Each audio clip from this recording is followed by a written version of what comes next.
तेरा साईं तुझ में है, जाग सके तो जाग। हमारा परमात्मा कहां इशारा किया साहिब ने कि तेरा साईं तुझ में है, मेरा परमात्मा मुझ में है, लेकिन मुझे कोई मिल नहीं रहा बताने वाला जो मुझे मेरे परमात्मा का मुझ में ठिकाना बता दे। अरे परमात्मा छोड़ो, मुझे ये नहीं कोई मिल रहा जो मुझे मेरा ठिकाना बता दे। यानी मुझे भी ये काया करके बताया जा रहा है। इसी दोहे का अर्थ क्या बता देते हैं लोग कि तेरा साईं तुझ में है, यानी तेरी काया में है। जबकि उनको ये समझ में नहीं आ रहा कि मैं और मेरी काया दोनों भिन्न हैं, दोनों भिन्न हैं। झटका करंट में है कि पंखे में है? झटका जो बिजली मारती है वो किसमें है? करंट में है कि पंखे में है? करंट में है।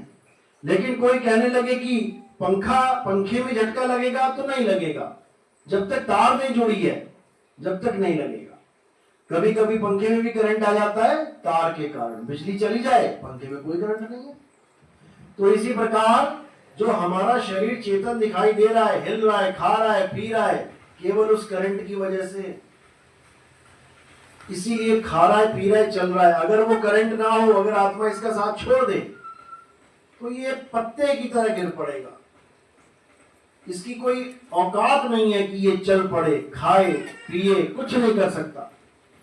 तो हम उस परमात्मा को अपनी आत्मा की जगह कहां ढूंढने में लगे हैं? पत्थरों में।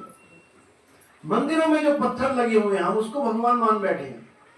उसको तिलक करेंगे, नहलाएंगे, धुलाएंगे, माला पहनाएंगे, भोग लगाएंगे, मुंह पे लगा देंगे लड्डू, वो शाम तक लड्डू वहीं चिपका रहेगा। बताओ, क्या भगवान ऐसे थे कि उनके मुंह पे लड्डू को लगा दे तो वो खा ही नहीं पाते थे? हमने इनको भगवान मान लिया, पत्थरों को, जिसको एक आदमी बनाता है, खुद से नहीं बनता। भगवान बन के दिखाए, कोई भी मूर्ति खुद बन के दिखाए नहीं बन सकती। बनाने वाला कौन? इंसान। और खरीदने वाला कौन? इंसान। मंदिर में लाके स्थापित करने वाला कौन? इंसान। उसके बाद पूजा पाठ करने वाला कौन? इंसान। मूर्ति टूट गई, खंडित हो गई तो उठा के नदी में विसर्जन करने वाला कौन? इंसान। यानी सारा कुछ इंसान कर रहा है। और बना भगवान किसे दिया? एक बेजान मूर्ति को, जो खुद ना खा सके, ना पी सके, ना बोल सके, ना चल सके। आशीर्वाद भी लोगे तो हाथ ऐसे ही रहेगा, ऐसे नहीं हो सकता कि सिर पे हाथ ही धर दे। तो उसको हम भगवान मान बैठे हैं। लेकिन ये शुरुआती तौर पे समझ में आ सकती है बात की, चलो ठीक है, शुरुआत के लिए, यानी बच्चे को आम तक पहुंचाने के लिए, आम के बाग तक पहुंचाने के लिए किताबों वाला आम पढ़ाना पड़ता है। बच्चा स्कूल जाता है तो सबसे पहला क्या बोलता है? आ से अनार, आ से आम। अब वहां पे फोटो भी लिखी हुई है, बनी हुई है। आ से अनार भी बना है, आ से आम भी बना है, ई से इमली भी बनी है। लेकिन उस आम को खाओगे, कागज फाड़ के खा के देख लेना, स्वाद आएगा क्या? इमली बनी है तो खाओगे तो क्या मुंह चटकारा लगाओगे? नहीं लगाओगे। वो केवल एक निशानी है, संकेत है, एक डेमो दे रखा है कि ऐसी है इमली, ऐसा है आम। लेकिन वो आम और इमली लगे कहां पर है? वो घर से बाहर, स्कूल से बाहर किसी बाग में लगे हुए। यानी वहां तक पहुंचाने के लिए शुरुआत यहां से करवाई जा रही है। उसको पता ही नहीं होगा इमली नाम की कोई चीज है तो कहां जाएगा ढूंढने उसको। इसलिए शुरुआत में ब्रह्मा, विष्णु, महेश, हनुमान जी, गणेश जी, गोपाल जी, इन सब की पूजा करवाई जाती है ताकि आपको ये समझ में आ जाए कि भगवान नाम की भी कोई चीज है। कैसे है भगवान? ऐसे हैं भगवान। कैसे थे भगवान? ऐसे थे भगवान। यानी शुरू में कृष्ण जी से प्रेम, राम जी से प्रेम, हनुमान जी से प्रेम करने के लिए मूर्तियां बनाई जाती हैं, पूजवाई जाती हैं। लेकिन जब आप बड़े हो जाते हो तब आप वो किताब नहीं पढ़ते, आ से अनार और आ से आम, ई से इमली, नहीं पढ़ते। क्यों? अब वो पूरा ज्ञान समझ में आ चुका है कि वो अनार कहाँ है, वो इमली कहाँ है, वो आम कहाँ है। अब किताब थोड़ी नहीं पढ़ेंगे, अब सीधे बाग में जाएंगे। इसी प्रकार जब हमें समझ में आ जाता है कि ऐसे थे कृष्ण जी, ऐसे ऐसे लीला करी उन्होंने, तो उनकी लीला में एक ग्रंथ भी आ जाता है जिसको कहते हैं गीता। वो गीता ग्रंथ जब हम पढ़ते हैं, क्यों पढ़ेंगे? क्योंकि हमें कृष्ण जी से प्रेम हो गया है, गोपाल की पूजा करते करते हमें प्यार हो गया। अब उनकी वाणी भी पढ़ेंगे बड़े प्रेम से कि क्या बता रहे हैं।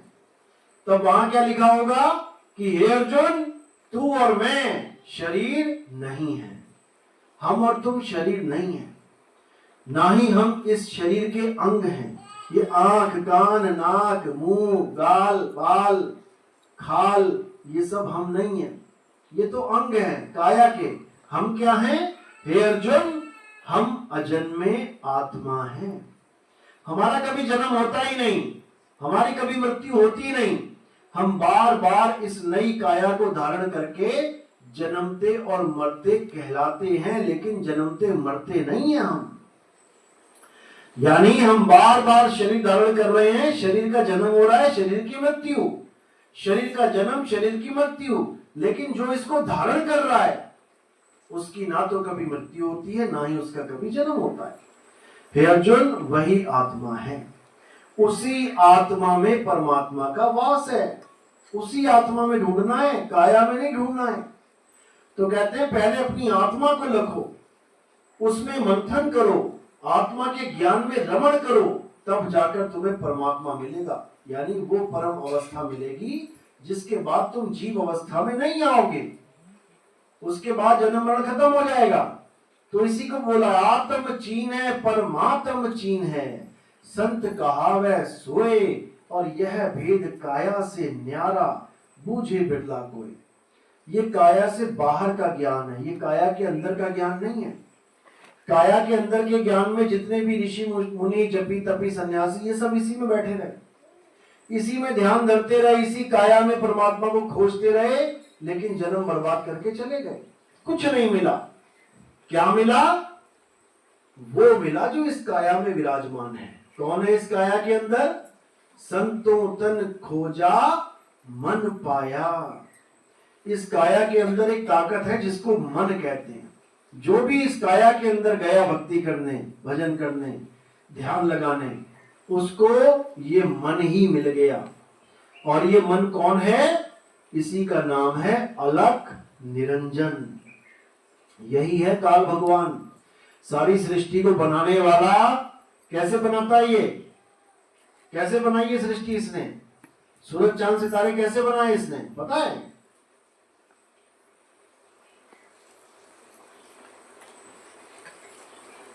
दृष्टि भ्रम से। दृष्टि भ्रम, ये तुम्हें दिख रहे हैं, है नहीं यहाँ पे। ये सूरज तुम्हें दिखाई दे रहा है रोज, लेकिन है नहीं यहाँ पे। इसी को कहते हैं जड़ माया। इसी को कहा गया है कि ये संसार एक सपना है। जैसे तुम सपने में होते हो ना, सपने में जैसे अभी सो गए, सपने में शेर आया, चीते आए, हाथी आए, घोड़े आए, तुम भागने लगे। भागते भागते भागते भागते जैसे तुम्हारी आंख खुली तो तुम्हारे बिस्तर पे कितने चीते, कितने शेर थे? कितने थे? एक भी नहीं। यानी जिसने तुम्हें दौड़ाया, जिसने तुम्हें भगाया, जिसने तुम्हें डराया, वो था ही नहीं। लेकिन तुम डरते भी रहे, भागते भी रहे, चिल्लाते भी रहे, चीखते भी रहे, और जब आंख खोली तो कुछ भी नहीं। यानी सब कुछ तुम्हें दृष्टि भ्रम के द्वारा दिखाया जा रहा है। जैसे हिरण को दूर रेत में पानी का पूरा सरोवर दिखाई देता है, पता है ना क्या कहते हैं उसको? मृग तृष्णा, मिराज कहते हैं अंग्रेजी में। सुना है? नहीं सुना है? जब तुम कार चलाते हो गर्मियों में, देखना दूर तुम्हें लगेगा जैसे सड़क पे पानी पानी भरा हुआ है, लगता है दूर से लगेगा कि पानी पड़ा है सड़क पे, लेकिन जब वहां जाओगे तो कुछ भी नहीं। बस इसी तरह ये संसार है। ये जो तुम्हें दिख रहा है संसार, ये सब माया का खेल है, यहां पर कुछ है ही नहीं। जैसे ही तुम यहां से निकलोगे ये सब खत्म, तुम्हारे लिए, बाकियों के लिए नहीं, क्योंकि बाकी अभी इसी लोक में बैठे हुए हैं, यहां पे उनका दृष्टि भ्रम है। यानी कि इस माया को लांघने के लिए आपको माया से परे जाना पड़ेगा। माया में ही घुस के माया को नहीं लांघा जा सकता। माया क्या? जो दिखे सो माया। माया से बचना चाहते हो तो माया को त्यागना पड़ेगा। माया में आता है जो दिखे सो माया।